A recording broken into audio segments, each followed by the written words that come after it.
নমস্কাৰ বন্ধুসকল, আপোনালোকক জনাবলৈ পাই সুখী হৈছোঁ যে জেউতি মোৰ মইনা পাৰিজাত সিং চাপৰি ডিব্ৰুগড় তেওঁলোকে অনুষ্ঠিত কৰিবলগীয়া প্ৰথম দ্বিবাৰ্ষিক শিশু সমাৰোহলৈ অহা 29 তাৰিখে মোক আমন্ত্ৰণ জনাইছে।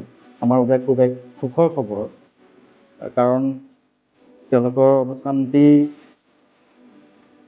সম্প্ৰচাৰিত কৰিবৰ কাৰণে মোক তাত আমন্ত্ৰণ জনাইছে সুনীল বৰা চৌক। আৰু মোৰ খুব সৌভাগ্য, কাৰণ কণ মইনাহঁতক তাত লগ পাম বুলি নিমন্ত্ৰণটো পাই মই খুব এক্সাইটেড হৈ আছোঁ। আৰু আপোনালোকক সকলোকে লগ পাম বুলি আমি আশা কৰিছোঁ। প্ৰথম দ্বিবাৰ্ষিক শিশু সমাৰোহ অনুষ্ঠিত হ'ব 29 তাৰিখে আউনীআটী সভা প্ৰেক্ষাগৃহ।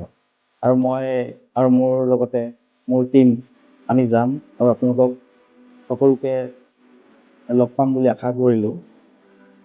কাৰণ যিহেতু মোৰ কাৰণে কিয় সুখবৰ কৈছোঁ, podcast the Sunil Bora show' পডকাষ্টটি আৰম্ভ কৰাৰ পাছত প্ৰথমবাৰৰ বাবে আমাক কেনেকৈ আমন্ত্ৰণ জনাব যে আমি খুবেই সুখী, কাৰণ অলপ হ'লেও কিবা এটা কৰিছোঁ যেন সমাজৰ কাৰণে ভাৱ হৈছে। এই আমন্ত্ৰণী পত্ৰখন পোৱাৰ পিছত তেওঁলোকে মোক খুব আদৰেৰে নিমন্ত্ৰণীখন দিছে। মই পঢ়ি শুনাইছোঁ আপোনালোকক। প্ৰতি শ্ৰীযুত সুনীল বৰা, বিশিষ্ট সমাজসেৱক, যুৱ ব্যৱসায়ী, উদ্যমী যুৱক, ডিব্ৰুগড়। মান্যবৰ সম্ভাষণ গ্ৰহণ কৰিব। আপোনাক জনাবলৈ পাই সুখী হৈছোঁ যে 2017 বৰ্ষত প্ৰতিষ্ঠিত জেউতি মোৰ মইনা পাৰিজাতৰ প্ৰথম দ্বিবাৰ্ষিক শিশু সমাৰোহখনি অহা ইংৰাজী 29/3/2026 তাৰিখ দেওবাৰে অনুষ্ঠিত কৰিবলৈ লোৱা হৈছে। প্ৰায় 16খন শাখা পাৰিজাত অংশ ল'ব লগা উক্ত শিশু সমাৰোহখনিলৈ আপোনাক আমন্ত্ৰণ জনোৱাৰ লগতে আপোনাৰ পৰিচালিত সুনীল কুমাৰ বৰা শ্ব'ত শিশুসকলৰ কাৰ্যক্ৰমসমূহ সম্প্ৰচাৰিত কৰি তেওঁলোকক উৎসাহিত কৰিবলৈ আন্তৰিকতাৰে অনুৰোধ জনালোঁ।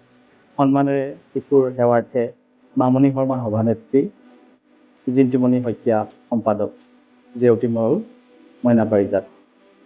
মই খুব এক্সাইটেড হৈ আছোঁ আৰু খুব ভাল লাগিল মোৰ এই আমন্ত্ৰণী পত্ৰখন পাই। আমি যাম আৰু আশা কৰিছোঁ কণ মইনাহঁতৰ লগতে আপোনালোক সকলোকে তাত দেখা কৰিম। ধন্যবাদ।